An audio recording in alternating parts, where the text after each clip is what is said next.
This is one of the most expensive types of sugar in the world, costing up to $500 per kilogram. Many Americans are seeking to buy it. Early in the morning, the worker goes to the coconut garden and selects coconut trees that are flowering. Then the worker climbs the tree and cuts a part off the tip of the flower cluster. Next, plastic containers are placed at the tip of the flower stem to collect the sap that is secreted. After gathering enough sap, the worker pours the collected sap into buckets and brings it to the processing facility. The coconut flower sap is poured into large cast-iron pans and filtered through a mesh to remove impurities. The sap is then heated directly over a charcoal stove.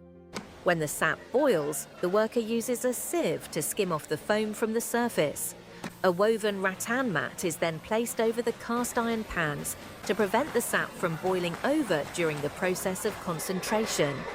When the sap has been condensed into a thick brown syrup, the mat is removed from the pan. The syrup is then transferred to another cast-iron pan. Afterward, a specialized centrifugal machine is used to whip the syrup, speeding up the crystallization process. The entire process is done by hand, requiring meticulous attention and expertise from the worker to ensure the final product's quality. When the syrup reaches the desired level of concentration, the worker takes a mold lined with a non-stick layer and fills it with the syrup.